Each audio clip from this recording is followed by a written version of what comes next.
appropriate for the area. Okay, so this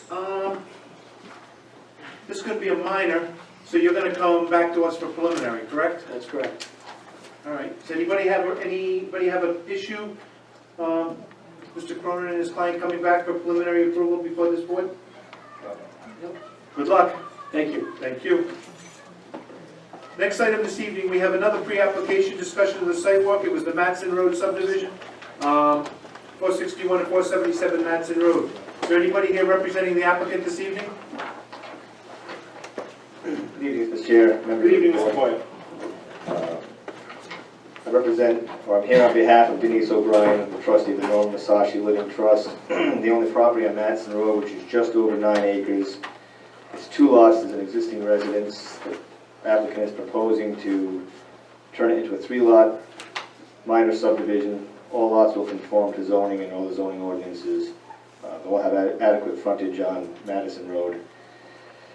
We met out there, I think it was last Saturday before? Saturday before, yeah. Walked the property. We walked mostly the western side of the property. That was the easiest place to walk. But the houses, I have no idea where the houses will go yet. We haven't reached that point yet in the design phase. So we just came here tonight to hear any comments from the board. Mr. Flynn? Yes, Mr. Chairman, and there was 3 of us at that one. Thank you.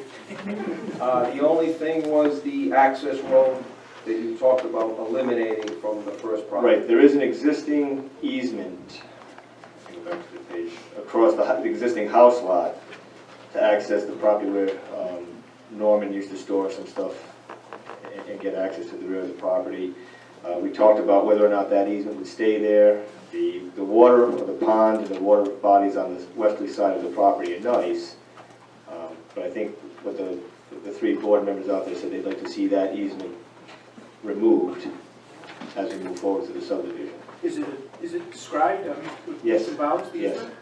Yeah, it's in the narrative. Yeah, it is. I think you said in the narrative that you expressed Get rid of it, to yeah. get rid of that easement. The easement is that hatched area right there. The existing lot ends at the end of that hatched area. Okay. That is where the easement is. And that's access across the house lot to the big portion. But he owns all the property now, right? Yes. Yes, it was under different ownerships. Okay. So they were merged instead, they were under different ownership. Same, it was him, 2 different corporations that own both lots. Right, but they've all been combined now? No, not yet. Okay. So the question was, if we do this, they'll be merged and then subdivided into 3 lots. Will that stay there? Will there be access allowed? I believe that once you merge them all into common ownership, you can check with the title attorney, but the easement will cease. Well, it will, so the question is whether or not they want to keep that. Or some sort of easement so they can get access to the water body. But all 3, But they all have they all will They have do. access. access. They do. And they all have frontage. My question to you, could you go back to the second sheet? I'm sorry, were we done with that discussion about the easement? I was. This, as a professional land surveyor, does it trouble you that you got that nice pond in the back? This is set up. No. No, what concern, I'm looking at, you're splitting a body of water into thirds. Right. Oh, and if you have a dispute, you're on my side of the pond, you know. They should somehow have access to the entire pond, all 3 of They them. probably will if they get along. But what if they don't get They along? don't get along. Do you know what I mean? How do you bisect, you're splitting it up into thirds. Oh, like at the little end of the pool. I don't know, it just, Understood. I mean, unless they can do something up in the deed where they all have access to the pond, unobstructed access to the pond, but I would do that to their legal counsel to come up with that. Or if the board wants to make that a condition, I'm sure the attorney can look into it and try to come up with something to appease the I don't know town. how the rest of the board feels, but it just, Well, I can't see just putting the pond on one lot either. If I can make a comment, Mr. Chair? sure, Mr. Flynn. Living on Johnson's Pond, as a child, everybody has access to it, but nobody swims in front of each other's property. Right, but they don't own it, No, but they have access. but they don't own it. See, that, it's on their property. Maybe I'm just making a mountain out of a molehill, forget it. It's fine. They're all gonna live happy, sing kumbaya, and swim in each other's That's backyard. not good for business.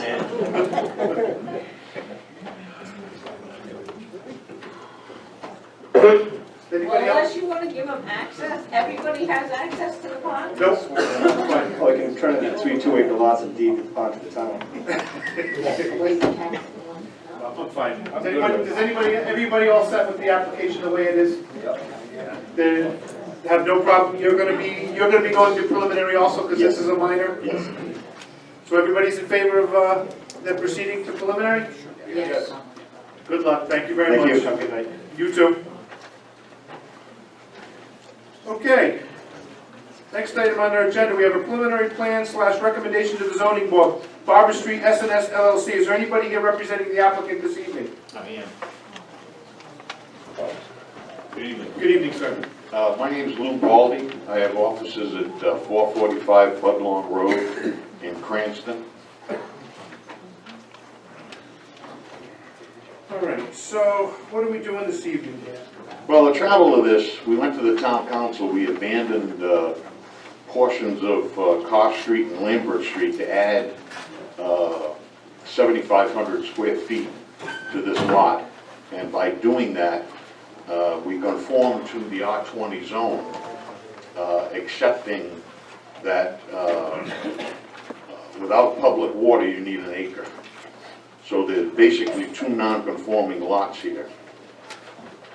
And there are 2 wells on the property that service them, and there were 2 septic systems. One has been installed, and the other is on paper.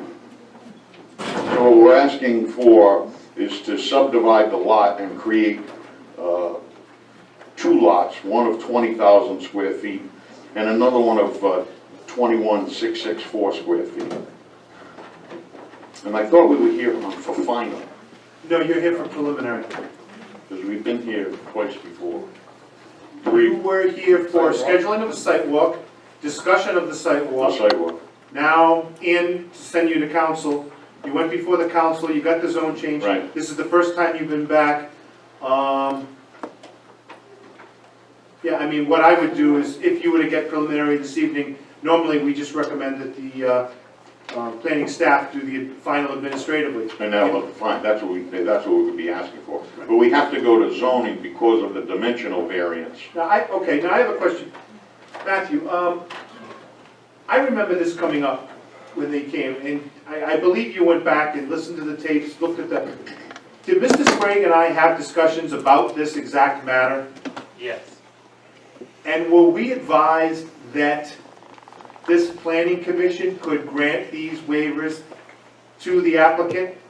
That's what was discussed between you and Paul, yes. And was the commission advised of that? In the minutes... In the best of your recollection?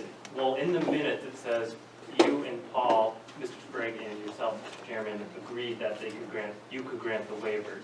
Okay. And we were under that impression. And now I guess we found out that we do not have the authority to do that. That's correct.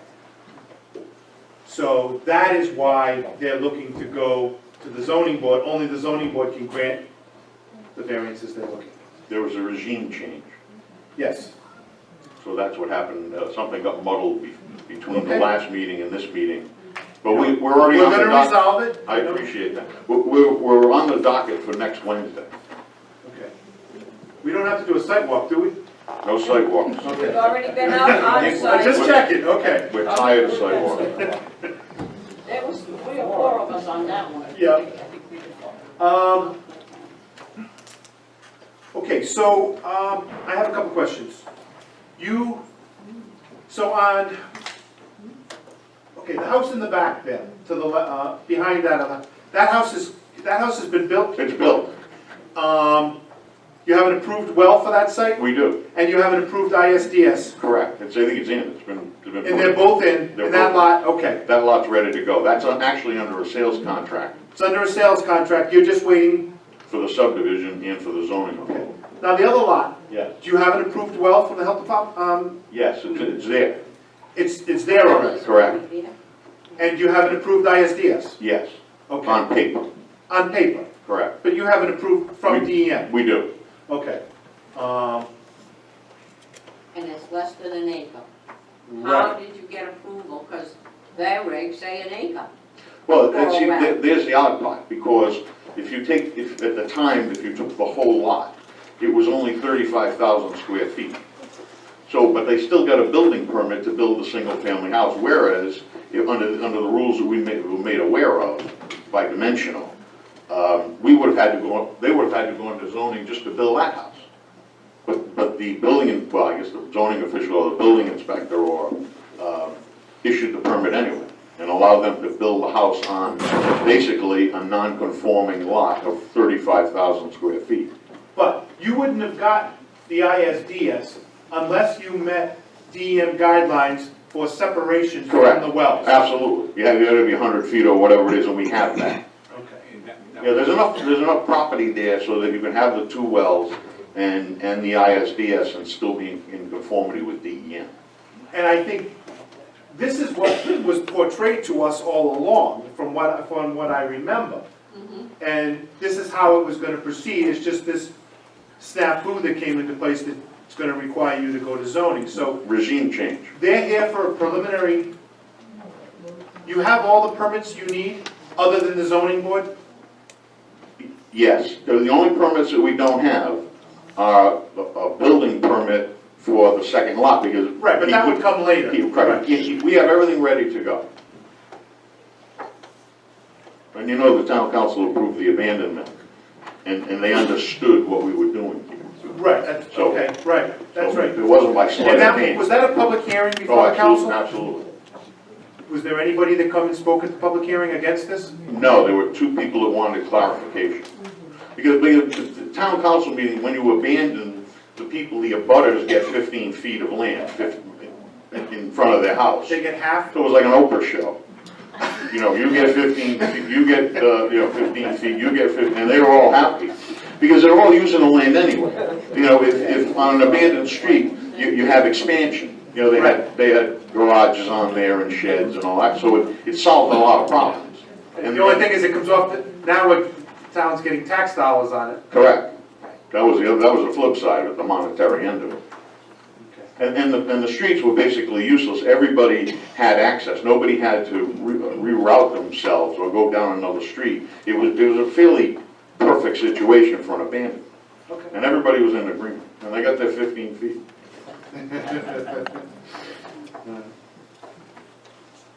Does anybody have any questions for Attorney Baldy?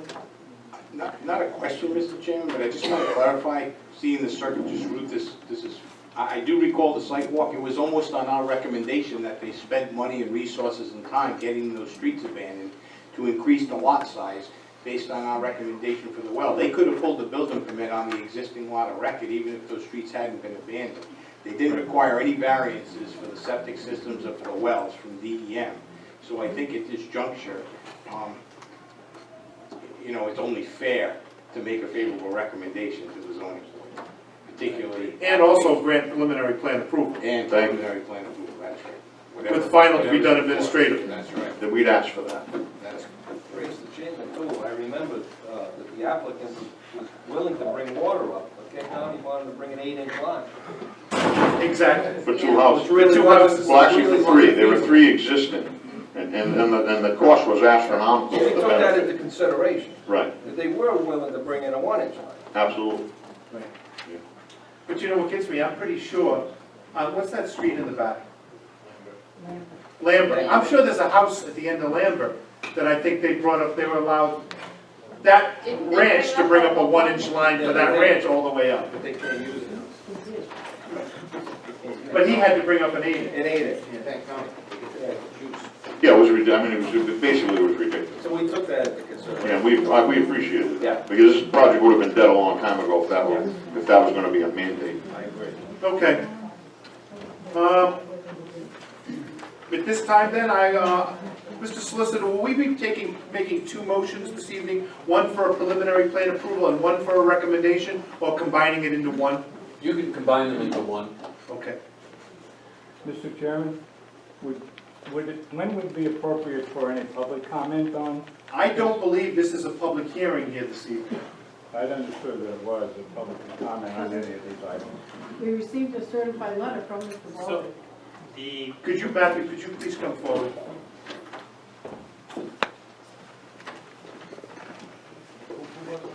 I believe the certified mailing is for the zoning board hearing I know. next week.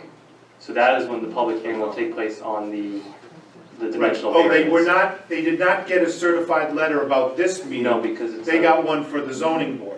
it's a minor subdivision without street creation, so no public hearing is required. But the dimensional variances require a hearing in front of the zoning board, which means a butter notification and So if they want a chance to speak, they would speak before? the zoning board next Wednesday, Okay, week from today. thank you. Does anybody have members, Ms. Fagan? Correct me if I'm wrong, but this is still a non-conforming, this is an expansion of a non-conforming use, correct? No, It's right, not. no, it's a non-conforming lot. It's a non-conforming lot, With- which you're with- expanding to make two lots. No, No? it's a non-conforming lot with a residential use, which is allowed. But we're not expanding the use. We're not expanding a non-conforming use, I should say. Because it's residential, it's own residential, R20. Okay, And they have the half acre, great. they just don't have the acre, which, Without water, you need an An acre. acre, Correct. and you have enough separation. Absolutely, well, by DEM standards and by just DEM standards, we've got enough separation. and they have, you have, like I asked previously, you have the approvals from DM. Yes, You just haven't put the system in. correct, well, we can't put it in up until the subdivision is approved and on record because there's no lot lines. Okay. Is there any more questions from members of the commission? All right, at this time, I'll entertain any motion the board seems to put forth this evening. I will make a favorable recommendation for preliminary plan approval and a recommendation to the zoning board for the Barber Street.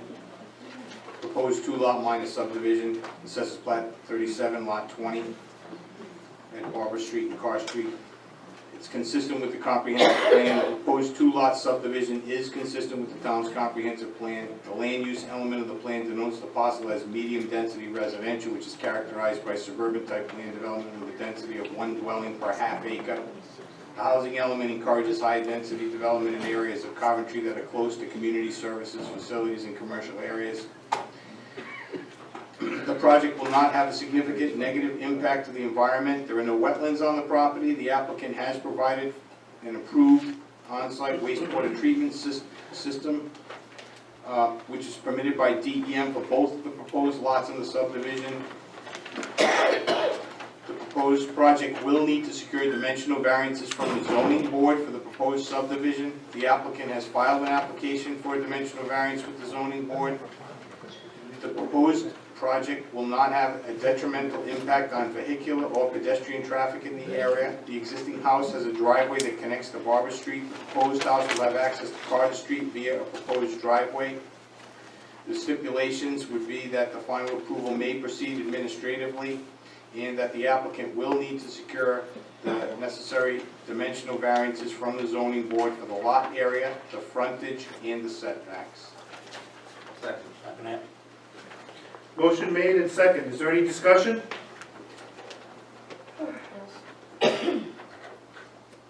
It does say public hearing for this. It says public hearing, yes, but it's not public comment.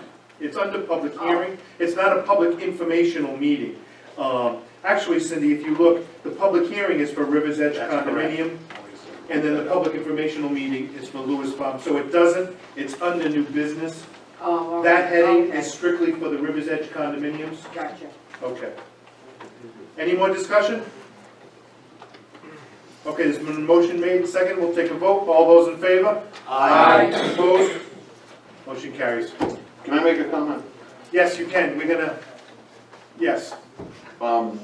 What you just approved, we can do this administratively, we don't have to Yeah, we talked about it 3 times and we neglected to. I did read it.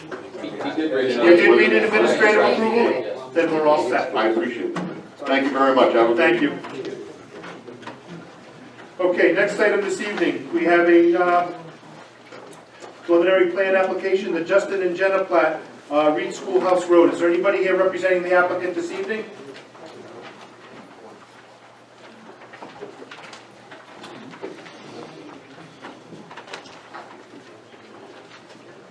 Good evening. Justin Richard. Sam Swarsa, Coventry Survey Company. Okay. Sam, you submit, I got a question. I'm reading staff report. Have you seen the staff comments? Yeah. The one that jumps out at me right away is the applicant was advised by the chair because they were proceeding without a subdivision suitability, we would be required to obtain an OWTS. Have you submitted for an OWTS? No, we haven't because we're waiting for wet season readings through DEM. So how can you get preliminary approval when we ask you? I think we talked to Matt about this, and since we had the soil evaluation approved from DEM, that we could make it subject to final instead of preliminary. Is that what it says, Matt? That's what it says further on. We actually, Mr. Chairman, you and I discussed this matter as well. Okay. I'm getting old, I'm sorry. And I am too, because this is a 42-page staff report. It is a 42-page staff report. My question, Sam, is you just made a comment to me. Why are you waiting for wet season readings? What's wrong with your soil eval? I don't understand why you want to redo them. We were getting 24-inch water table on one of the test holes due to redox, so. Oh, Yeah. okay. So we've just submitted for 5-foot, wetlands, water tables, so we're hoping on. Did they come out and verify you, or were they out there when you dug? Yeah. Was a representative from DEM there? Yeah, when we first did them, yeah, in 2010. No, but I meant when you did the wet, you haven't done the wet yet. Yeah, we sent in the information, DM goes out separately, and reads theirs, they haven't got back to us yet. Okay. So we're waiting on that. It's usually the end of April. So you're hoping to get a 5-foot as opposed to the 24-inch? Right. Good luck with that.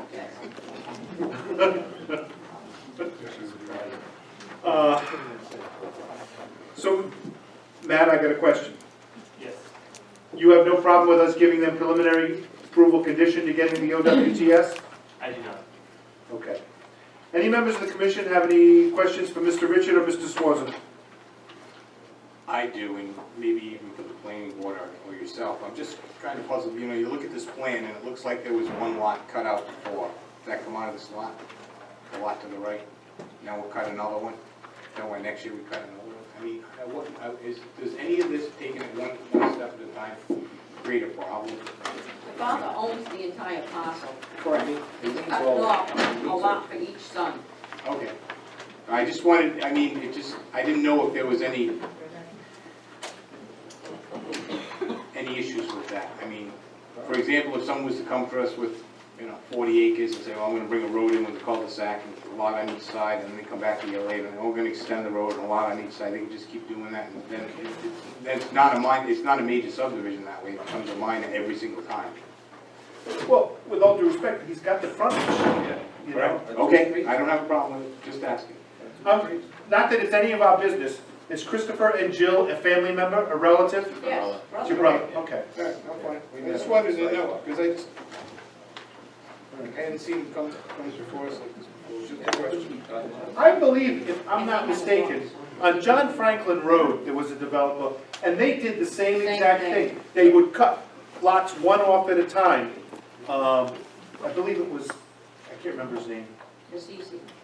Cassisi, good memory. It was Mr. Cassisi. He was doing the same thing. So, all right, does any commission members have any additional questions?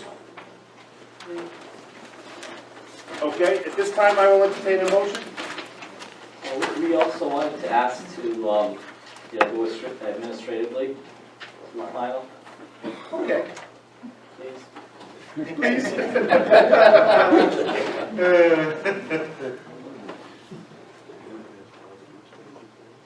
Mr. Chairman, I'll make a motion. I make a motion that we approve the Justin and Jenna Platt proposed 2-lot minor subdivision, AP 90, Lot 1, Zone RR2, 3 Schoolhouse Road.